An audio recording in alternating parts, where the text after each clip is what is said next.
بسم اللہ الرحمن الرحیم۔ نبیلہ وائس سینٹر میں دل کی گہرائیوں سے خوش آمدید اور پیار بھرا السلام علیکم۔ امید کرتی ہوں آپ سب دوست خیریت سے ہوں گے۔ اللہ پاک آپ کی تمام جائز خواہشات کو پورا فرمائے، آمین۔ بہت دنوں کی بات ہے، اسی ملک میں ایک بادشاہ تھا۔ اس کی صرف ایک لڑکی تھی۔ بادشاہ اور ملکہ اس سے بڑی محبت کرتے تھے، اس کی ہر خواہش پوری کرتے اور ہر وقت اس کے ناز اٹھانے میں لگے رہتے تھے۔ شہزادی بہت خوبصورت تھی۔ ایک دن وہ اپنے باغ میں ٹہل رہی تھی کہ یکا یک غائب ہو گئی۔ محل میں کوہرام مچ گیا۔ ملازم اور باندیوں میں ہلچل پڑ گئی۔ ملازم اپنے حواس کھو بیٹھے۔ ہر جگہ اسے تلاش کیا گیا مگر شہزادی کا کچھ پتہ نہ چلا۔ بادشاہ اور ملکہ مارے غم کے برا حال تھا۔ وہ ان کی اکلوتی اولاد تھی اور محل کی رونق تھی۔ ملکہ کو تو ایسے چپ لگ گئی تھی کہ وہ بت بن کر رہ گئی تھی۔ ادھر بادشاہ نے ملک بھر میں اعلان کرا دیا کہ جو کوئی شہزادی کو ڈھونڈ کر لائے گا اس سے شہزادی کی شادی کر دی جائے گی۔ ملک کے فوجی افسر، شہزادے، سوداگروں کے بیٹے، امیروں کے لڑکے اپنی قسمت آزمانے کے لیے نکل کھڑے ہوئے۔ ہر شخص کی خواہش تھی کہ وہ شہزادی کو ڈھونڈنے نکلے تاکہ اس سے شادی کر سکے۔ شہزادی اتنی ہی خوبصورت تھی کہ ہر شخص اس سے شادی کرنے کا خواہش مند تھا۔ دور دراز کے ملکوں تک یہ شہزادے، یہ سوداگر گئے، جنگلوں پھرے مگر شہزادی کا کہیں پتہ نہ چلا۔ آخر تھک ہار کر بیٹھ گئے۔ بادشاہ کے محل کے قریب ایک غریب لکڑہارا تھا۔ اس کا صرف ایک لڑکا تھا۔ اس کا نام حارث تھا۔ اس نے بھی شہزادی کو تلاش کرنے کا ارادہ کیا مگر اپنے باپ کو اصل وجہ بتانے کی بجائے اپنے باپ سے کہا کہ ابا، اب میں بڑا ہو گیا ہوں، اب مجھے کمانا چاہیے، اس لیے میں چاہتا ہوں کہ کام کی تلاش میں نکلوں۔ باپ نے بیٹے کی طرف محبت سے دیکھا اور کہا، تمہیں روپے کی ضرورت ہوگی مگر تمہارا باپ بہت غریب ہے۔ اس کے علاوہ اگر تمہیں کسی چیز کی ضرورت ہو میں تمہیں دینے کو تیار ہوں۔ نہیں، مجھے صرف آپ کی دعاؤں کی ضرورت ہے۔ حارث نے کہا۔ اس نے اپنی ماں سے کہا کہ روٹی پکا دے تاکہ راستے میں اسے تکلیف نہ ہو۔ اس کی ماں نے 3 پراٹھے ایک رومال میں باندھ کر حارث کو دے دیے اور حارث روزگار کی تلاش میں روانہ ہو گیا۔ وہ چلتا گیا، جنگلوں، صحراؤں سے گزرتا ہوا وہ ایک چھوٹی سی پہاڑی پر پہنچا۔ اب وہ بہت تھک گیا تھا۔ اس نے سوچا کچھ کھا لوں۔ اس نے اپنا رومال کھولا اور ابھی کھانے لگا۔ ابھی اس نے کھانا شروع بھی نہ کیا تھا کہ ایک پستہ قد کا بوڑھا آ موجود ہوا۔ اس نے سرخ رنگ کی لمبی قبا پہن رکھی تھی۔ سر پر بڑا سا پگڑ بنا ہوا تھا۔ وہ بڑا دبلا پتلا تھا۔ اس کی داڑھی سفید ہو چکی تھی اور وہ تھوڑا تھکا تھکا سا لگ رہا تھا۔ اس نے کہا، بیٹا، میں بہت بھوکا ہوں، مجھے بھی کچھ کھلاؤ۔ حارث نے کہا، بڑے میاں، ضرور۔ اتنے بڑے میاں جھپٹ کر جلدی سے بیٹھ گئے۔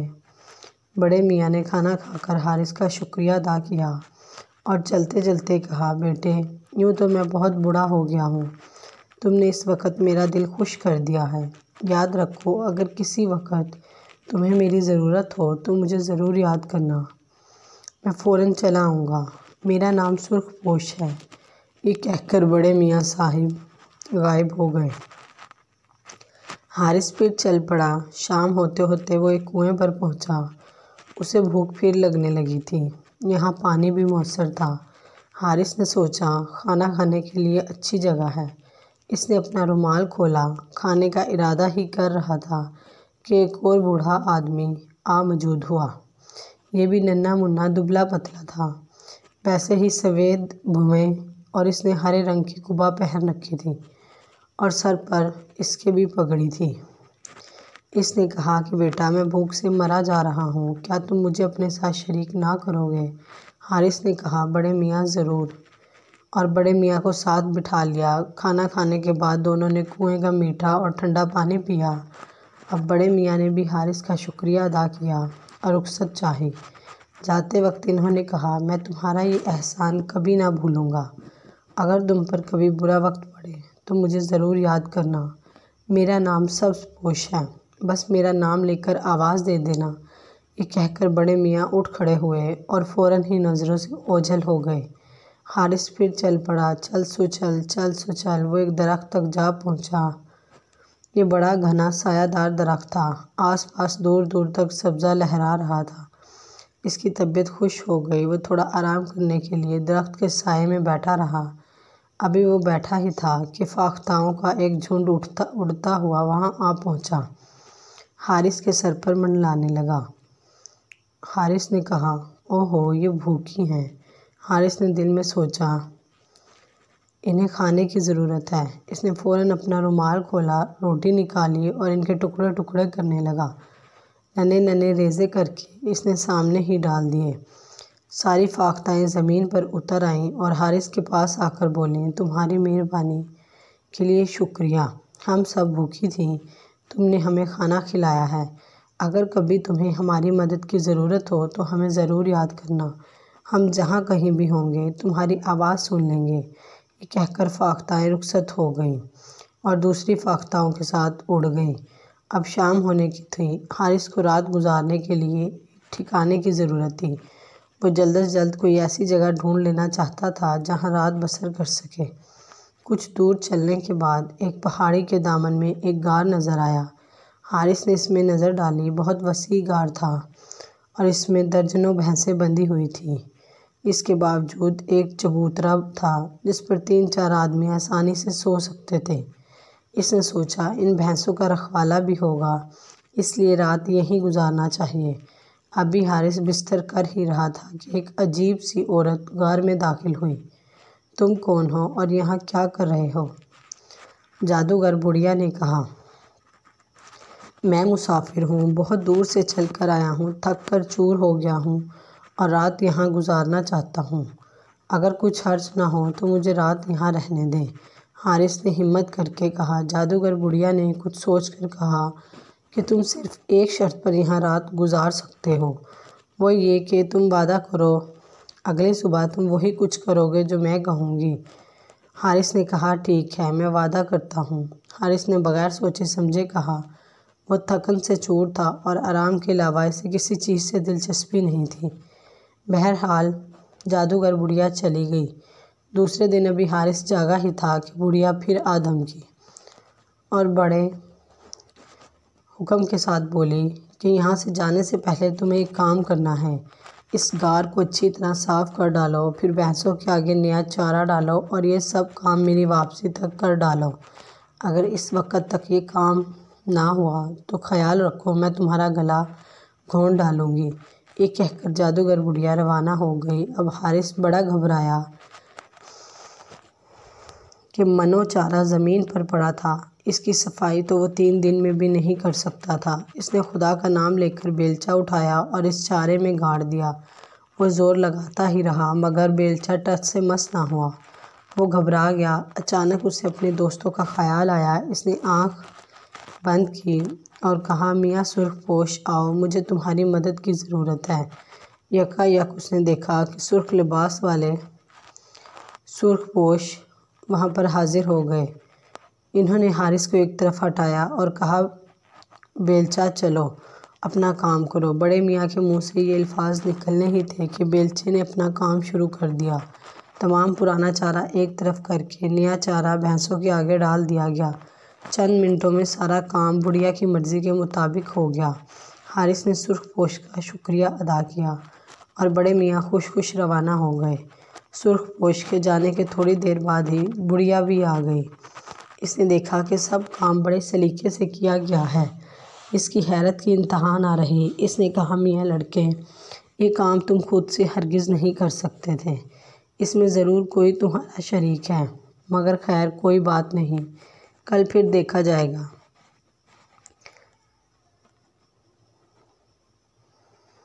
یہ کہہ کر بڑھیا دروازے سے باہر نکل گئی۔ دوسرے دن صبح ہوتے ہی پھر بڑھیا آئی اور اس نے حارث سے کہا کہ یہ میرا گدھا ہے، اس میں پر بھرے ہوئے ہیں، ان پروں کو دھوپ میں سکھا دو، لیکن خیال رکھو اگر اس میں سے ایک بھی پر کم ہوا تو تمہاری خیر نہیں، تم اپنی جان سے ہاتھ دھو بیٹھو گے۔ یہ کہہ کر جادوگر بڑھیا پھر غائب ہو گئی۔ یہ بڑا مشکل کام تھا۔ حارث نے ہمت کر کے گدا اٹھا کر باہر میدان میں لے جا کر رکھا، گدے کا منہ کھولا اور پروں کو دھوپ میں رکھ دیا۔ ابھی اس نے پروں کو ڈھیر ہی کیا تھا کہ ہوا کا جھونکا آیا اور پروں کو اڑا کر لے گیا۔ ایک بھی پر باقی نہ بچا۔ اب تو حارث بہت گھبرایا۔ یا الہی، اب میں کیا کروں؟ اس برے وقت میں پھر سے اسے اپنے دوست یاد آئے۔ میاں سرخ پوش، سبز پوش اور پیاری فاختاؤ، آؤ جلدی آؤ، مجھے تمہاری مدد کی ضرورت ہے۔ جیسے ہی حارث نے آواز لگائی، سرخ پوش، سبز پوش اور فاختائیں موجود ہوئی۔ فاختاؤں نے بکھرے ہوئے پر چگنا شروع کیے اور ایک ایک پر اٹھا لائی۔ سبز پوش اور سرخ پوش نے ان پروں کو اکٹھے کرتے ہوئے بھر دیا۔ پھر سبز پوش نے ایک پر نکال کر حارث کو دیا اور کہا، اسے اپنے پاس رکھو۔ جب جادوگر بڑھیا کہے کہ اس میں ایک پر کم ہے تو یہ اس کے منہ پر مار دینا۔ سبز پوش کا یہ کہنا تھا اور پھر وہ سب غائب ہو گئے۔ شام کے قریب جادوگر بڑھیا واپس آئی اور اس کا گدا بچھا ہوا تھا۔ وہ اس پر لوٹے مارتی رہی، ٹٹولتی رہی اور پھر بولی، میاں لڑکے، اس بار تم بچ کر نہیں جا سکتے، میں نے آخر تمہیں پکڑ ہی لیا، اس میں ایک پر کم ہے۔ یہ کہہ کر بڑھیا حارث کی طرف لپکی۔ حارث نے فوراً ہی جیب سے پر نکال کر اس کے منہ پر دے مارا۔ یہ لو تمہارا پر۔ حارث بولا۔ بڑھیا کے منہ پر لگنا تھا کہ وہ الٹ گئی۔ تھوڑی دیر میں اس کے حواس ٹھیک ہوئے تو بولی، میاں لڑکے، تم تنہا یہ کام ہرگز نہیں کر سکتے تھے، مگر خیر، میں پھر دیکھوں گی، یہ کہا اور غائب ہو گئی۔ تیسری صبح پھر آ دھمکی اور حارث سے بولی، آج تم ان بھینسوں میں سے ایک بھینس کی کھال اتار دو اور اس کا ایک بڑا تھیلا تیار کرو، اس کے سینگوں سے چمچ بناؤ، پھر اس کا گوشت کاٹ کر پکانے کے لیے بوٹیاں بناؤ۔ میرے پاس 50 بھینسیں ہیں، ان میں سے ایک صحیح بھینس ذبح کرو۔ اگر تم یہ سب کر گزرے تو میں تمہیں جانے دوں گی اور انعام بھی دوں گی، 3 انعامات جو تم لینا چاہو، لیکن اگر تم میرے آنے تک یہ کام مکمل نہ کر سکے یا غلط بھینس ذبح کر بیٹھے تو میں تمہیں چٹ کر جاؤں گی۔ یہ کہہ کر جادوگر بڑھیا وہاں سے چل دی۔ اب حارث پھر پریشان تھا۔ اس بار پھر اس نے سبز پوش، سرخ پوش کی آواز لگائی۔ دونوں فوراً ہی آ موجود ہوئے۔ وہ اپنے ساتھ ایک موٹی تازی بھینس لے کر آئے تھے۔ انہوں نے فوراً ہی اسے ذبح کیا اور چھوٹی چھوٹی بوٹیاں کر کے ڈھیر کر دیا۔ سبز پوش نے کھال اتار کر منٹوں میں تھیلا تیار کیا۔ سرخ پوش نے بھینس کے سینگوں سے چمچ تیار کر دیے۔ سب کچھ منٹوں میں تیار ہوا۔ پھر حارث نے اطمینان کا سانس لیا۔ اب حارث نے انہیں بڑھیا کی شرط بتائی اور ان سے پوچھا، بتائیں بڑھیا سے کیا انعام طلب کروں؟ انہوں نے حارث سے کہا، اس بڑھیا سے کہنا، مجھے 3 چیزیں دے دو، وہ جو تمہارے بستر پر ہے، وہ صندوق جو تمہاری مسیری کے نیچے ہے اور وہ جو تمہاری مسیری کی دیوار کے پیچھے ہے۔ یہ رائے دے کر وہ دونوں غائب ہو گئے۔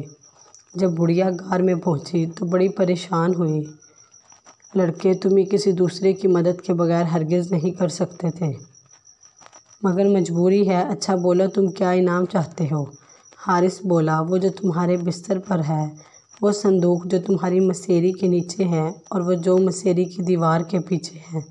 حارث نے وہی جملہ دہرا دیا جو اسے سرخ پوش اور سبز پوش نے بتایا تھا۔ اس نے کہا، لڑکے، یقیناً کوئی تمہاری پشت پر ہے، تم خود سے انعام تجویز نہیں کر سکتے تھے، مگر کیا کروں، میں مجبور ہوں۔ میں نے تم سے وعدہ کیا تھا، اس لیے اب تمہیں وہی کچھ دینا پڑے گا جو تم مانگتے ہو۔ یہ کہہ کر وہ اپنے کمرے میں گئی اور ایک دروازہ کھلا۔ اچانک ایک خوبصورت لڑکی دروازے سے باہر نکل آئی۔ یہ بادشاہ کی شہزادی تھی جو اپنے باغ میں ٹہلتے ہوئے غائب ہو گئی تھی۔ اب اس نے بستر کے نیچے سے ایک صندوق نکالا اور اس کا منہ کھول دیا۔ یہ صندوق ہیرے جواہرات سے بھرا ہوا تھا۔ یہ بھی تمہارا ہے، بڑھیا نے بڑی مجبوری سے کہا، اور آخر میں اپنی مسیری کے پاس والی دیوار کا دروازہ کھول دیا۔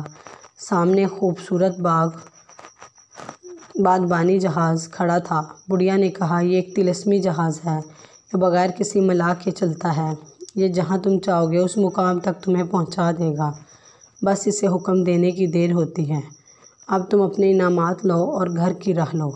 اس نے جوہرات کا صندوق اٹھایا، شہزادی کو ساتھ لیا اور جہاز پر سوار ہو گیا اور صندوق کو اس کی جگہ پر رکھا اور شہزادی کے لیٹنے بیٹھنے کے لیے مناسب جگہ تجویز کی اور پھر خود بھی بیٹھ گیا۔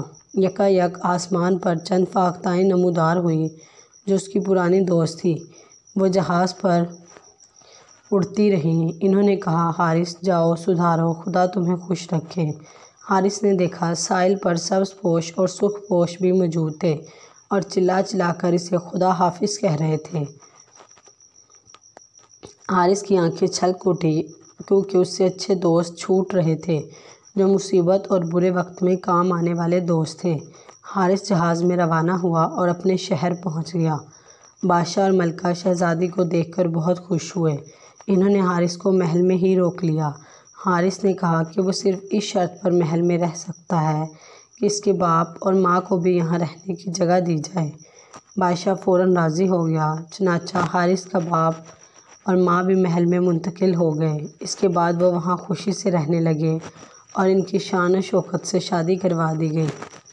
امید کرتے ہیں دوستو آج کی ویڈیو آپ کو پسند آئی ہو تو ہماری ویڈیو کو لائک اور چینل کو سبسکرائب ضرور کر دیجیے گا۔ ملتے ہیں اگلی ویڈیو میں، تب تک کے لیے اللہ حافظ۔